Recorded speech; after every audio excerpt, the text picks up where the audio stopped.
Who's gonna win Emblem Week?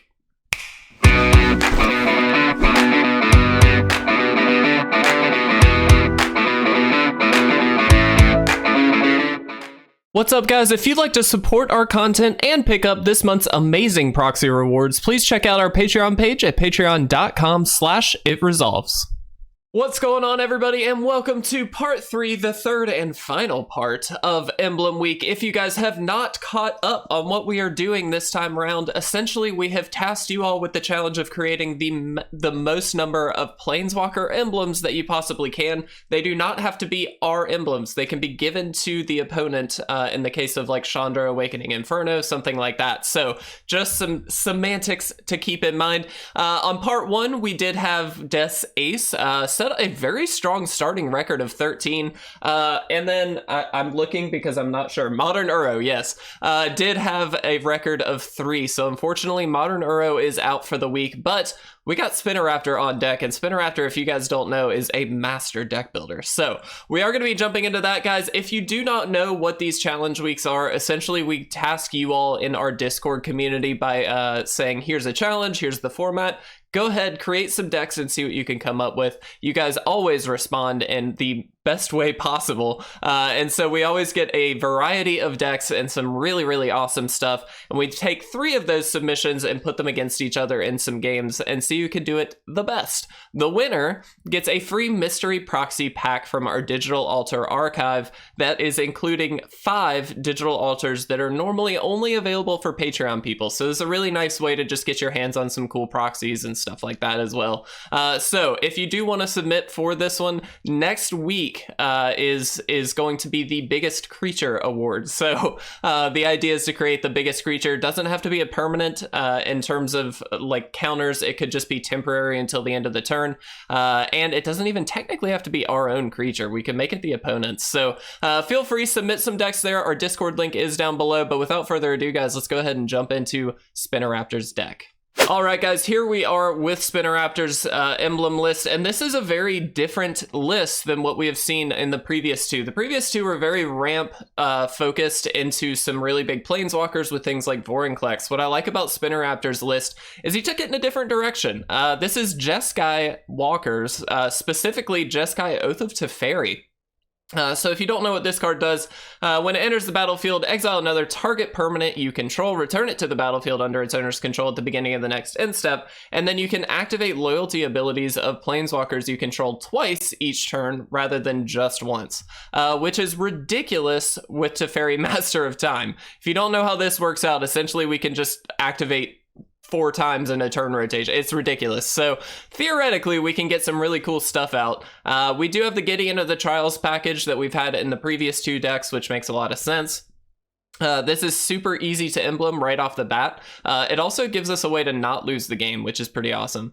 We do have Rowan and Will here as well. Rowan specifically having the emblem that whenever you cast an instant or sorcery, you can pay 2 if you do copy it, and you can choose new targets for that copy, which is quite good. We do have Spark Double here that we can copy some of our planeswalkers and get multiples of them out, especially with Gideon of the Trials. That can be really, really helpful. Doomskar is in here. We do have a lot of controlling elements, so Callous Dismissal, Negate, and then Doomskar are all pretty much in here just to kind of control the game and get us to where we need to be, as well as, Mythos of Vadrok. And then we do have Chandra, Awakened Inferno that I mentioned in the opening that gives the opponent an emblem, which does still count. So very, very cool list here. I'm very interested to see how this goes. We do have the Interplanar Beacon as well as the Raugrin Triome, and then a wealth of dual lands. We are sitting at 26 lands, which feels about right for this style deck, so I'm kind of into it. But without further ado, guys, let's go ahead and jump into the 3 games that we're going to send this through and see how it does. At the end of this, we'll know who won Emblem Week. All right, guys, here we are for game number 1, and I think we keep this. I do actually really like this. We've got the Negate. The Spark Double isn't great, but we do have a Teferi, which could come in handy, and then that Oath of Teferi as well. And honestly, Spark Double isn't bad. It just, we do need something else on the field first for it to really be good. So thankfully, we do have that Teferi to get down, and hopefully we can make this work. I'm very interested to see how this goes. With 26 lands, I don't really have a worry that we're going to be able to hit a land in the next 3 or 4 turns. So I think we'll be okay there, but we'll see.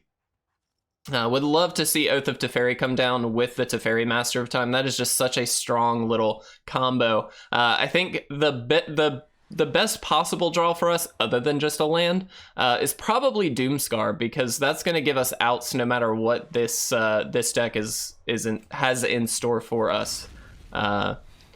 Sly Payne says hello. We'll say hello back. All right.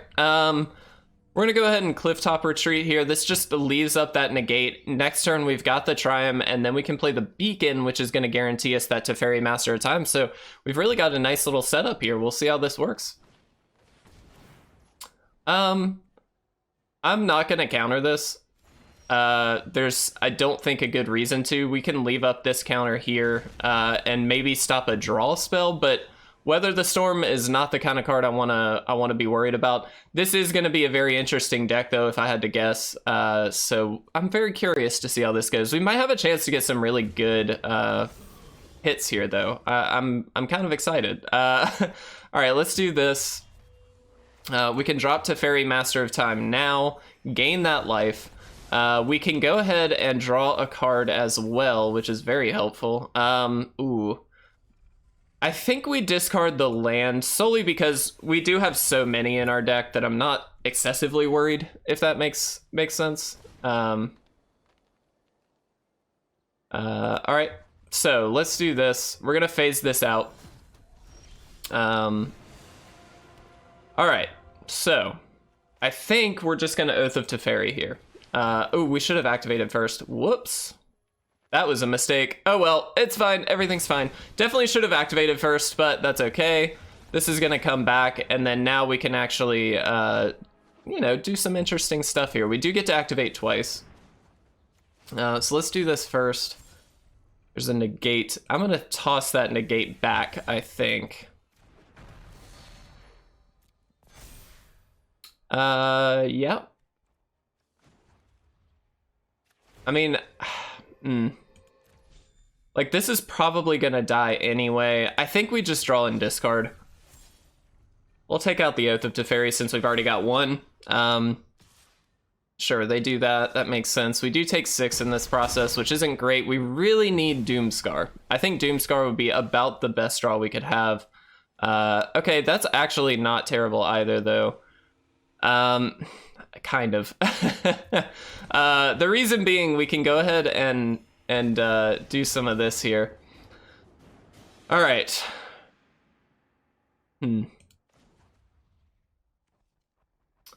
Interesting. So we can do this, and then we can do this, which does sweep.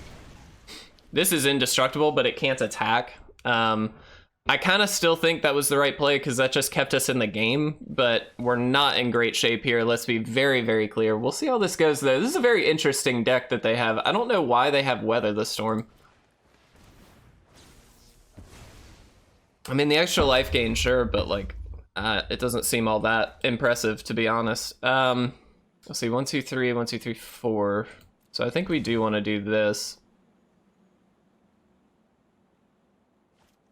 Let's do this. That's gonna gain us a life, which is obviously very helpful. We're gonna go ahead and plus up twice. We're then gonna do this. And we're gonna plus up twice more. Kind of an interesting little play here, but this does guarantee an emblem next turn, which is kind of nice. That thankfully can't allow this to attack, which is good. Huh. I'm very curious to see how this goes. I wish we could draw some more cards. That would be a really nice little thing to be able to do. All right, so we do this. Keep pinging them. I guess we could have played, well, no. Let's do this. I'm gonna emblem again. All right, so we do have 2 emblems. So Spinoraptor, we're starting off okay. I would like to save this Spark Double, I feel like. Yeah, I'm gonna try and save it. I'm gonna leave up this Negate, though, as well. I mean, not that they really have a lot that we'd want to negate. This is very much a creature-heavy deck. Yeah, that's bad for us. Okay. They're going to do this just to be able to draw a card, which makes a lot of sense. All right. Give me something. Give me something. Give me something. Okay.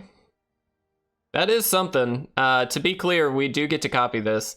All right, so it deals 5 damage. Divided as we choose. My game if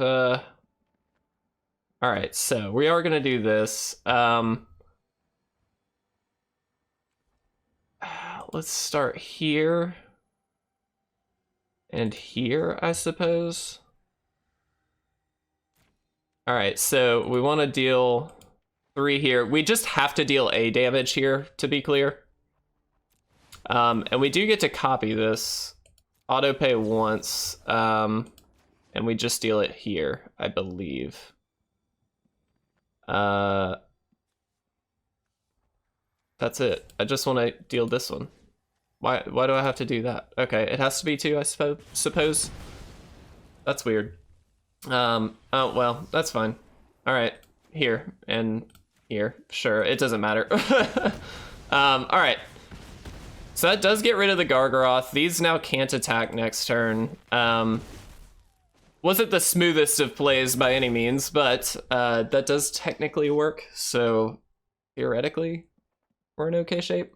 We're not in great shape. I mean, let's be honest, we're pretty dead here, but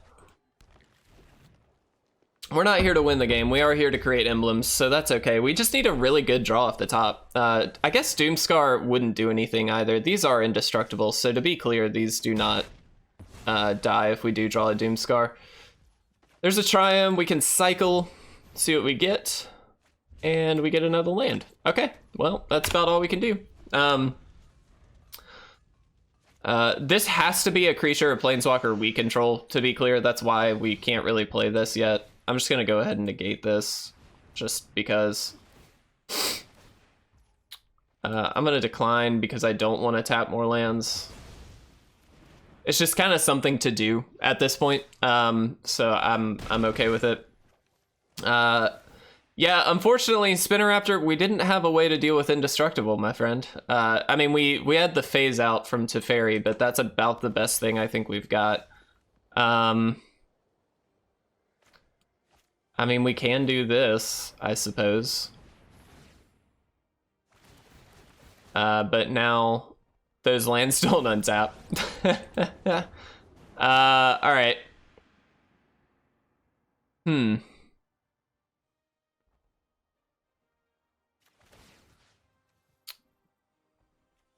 This one. And then we draw 3 or 2, excuse me. There's a Doomskar. Yeah, Doomskar unfortunately doesn't do it though here, guys. We're dead. Ooh, especially with that. All right, yeah. I'm gonna go ahead and concede, guys. We did get 2 in that one, but we'll jump into game 2 and we'll see how it goes.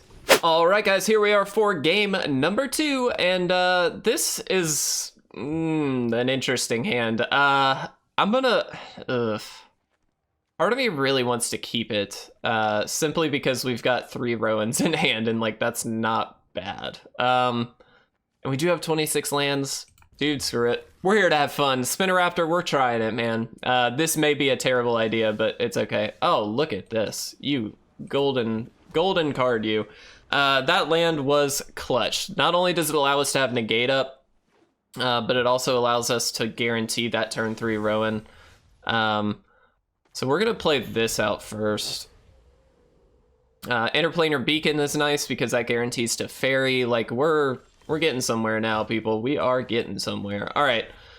What are the odds that they have a counter? I think pretty likely, but we are still gonna try since we've got 3 of these. We also just gain some life, so at the very least we gain a little incremental value off of it. But chances are this is a Saw It Coming. Yep. Interesting that they're playing Saw It Coming though in Historic. That's very curious, actually. This is very much going to be just Jeskai control. Yeah, Alron's Epiphany is in here. That makes a lot of sense. They are going to leave up the 2, so I'm assuming maybe Negate. Which is interesting because part of me, I think what we're going to do is just go for another Rowan. We're going to gain the 2. They're probably going to negate it. We're going to burn that counter. And then eventually we will have a negate for the Alron's Epiphany. But they're just gonna cycle. Okay.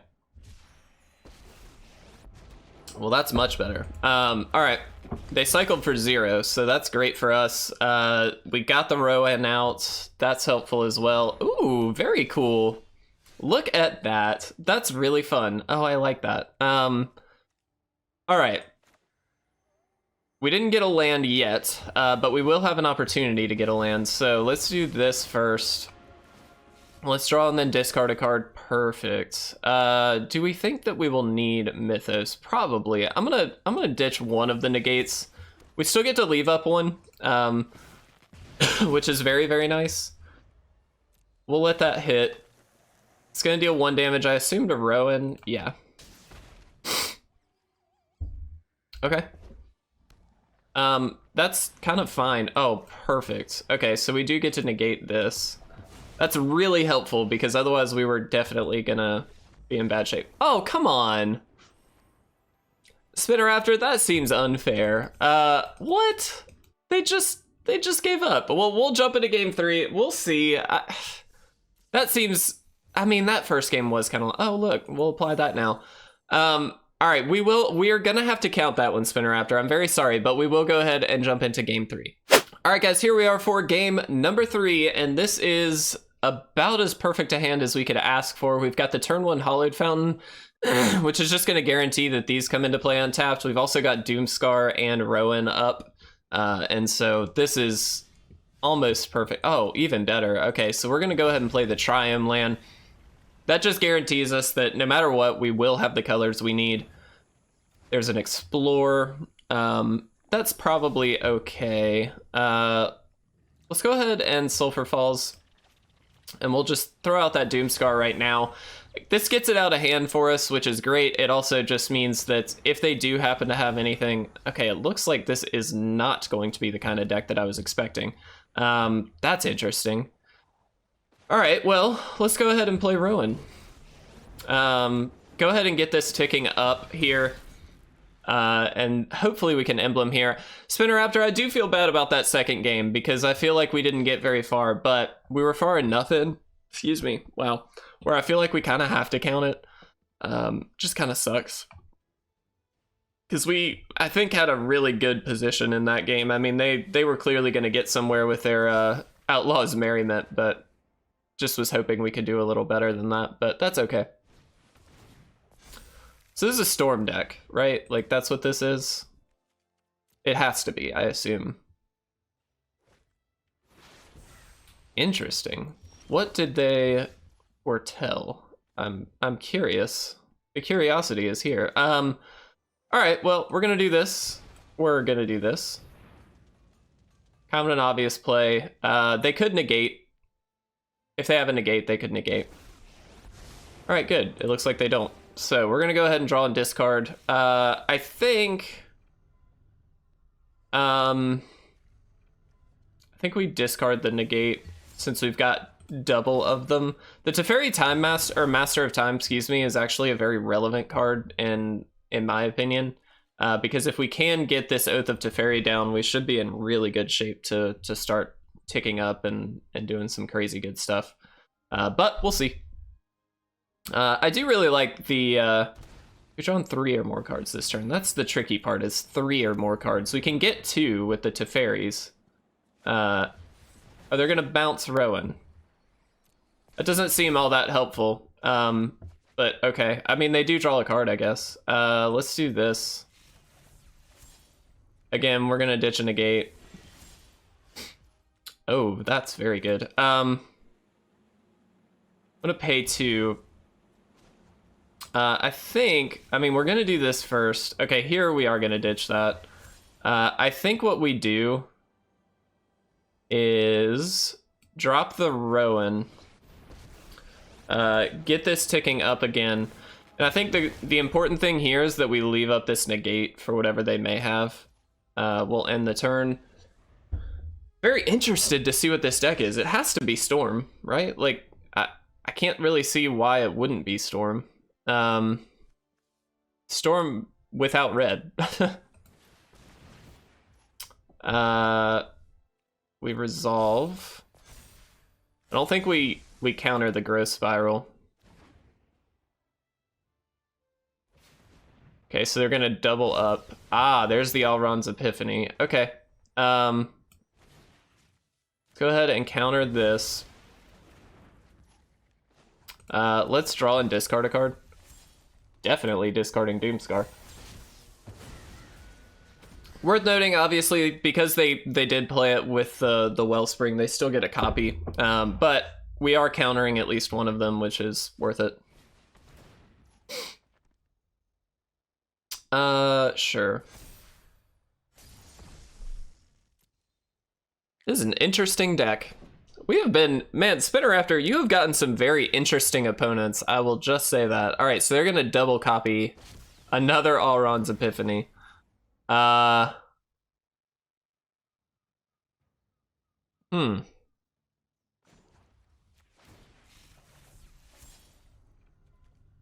okay, well, that's super helpful. So we do at least counter one of these. I really wish we had activated Oath of Teferi now, but I think we would have been in worse shape had we done that. So they are going to get an attack in on Teferi, or they just attack us. That's a dangerous game. That's a very dangerous game, because this still ticks up during any of their turns. So at the very least, we're not doing... We're doing something on each of these turns, which is helpful. We may, and I'm not doing the math yet, so we might be in very interesting shape here. They've got a lot of draws ahead of them. They've still got multiple time warps. So we're gonna tick up to Fairy. I think we ditch that. This Doomskar is gonna be super helpful if we can make it to our turn.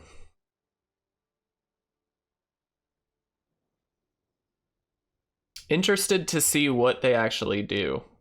Because, I mean, at some point, I feel like the Teferi might be a, like, big deal for them to want to kill. Okay, they're gonna get to copy opt, like, twice. Which is very good.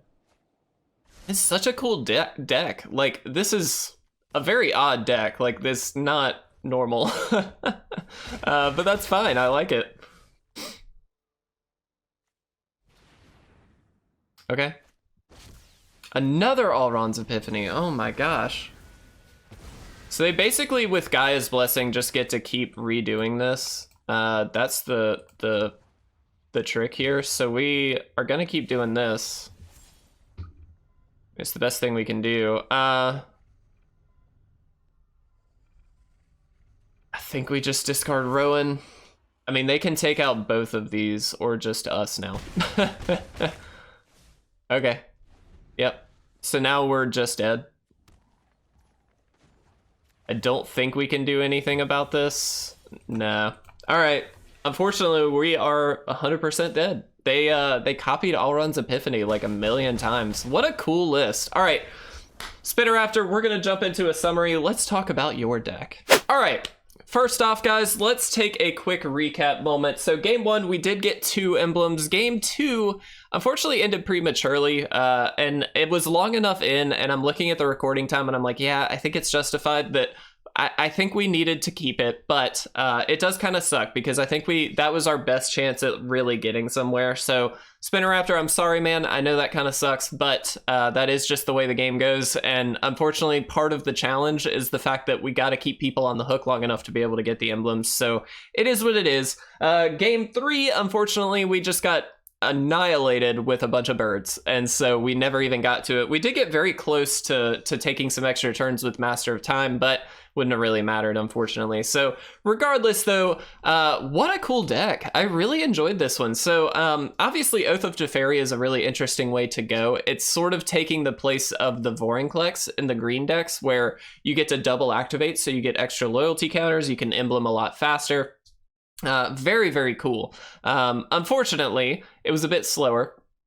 And I would argue we didn't have the best draws in some cases. I don't think there's much we could have done about it. I think the deck was very, very focused, and I'd prefer that, so I think that that's a good thing, but I do think that that made it very difficult to really answer a lot of stuff. So either way, it was a really fun list. Spinoraptor, I really do appreciate it. But guys, that means Death's Ace is our winner once again. Death's Ace coming in clutch with 13 emblems on part 1 as well. So Death's Ace, congratulations, buddy. I'll be sending some proxies your way. I really do appreciate, again, everybody taking part in these challenge weeks. Thank you guys so much. Make sure you submit decks to our Discord channel. There's a deck list for stream, which I probably need to rename, but go ahead, submit some deck lists there for next week. We're creating the biggest creature. So good luck to you guys. Thank you again, and I will see you guys next week. I hope you have a great weekend.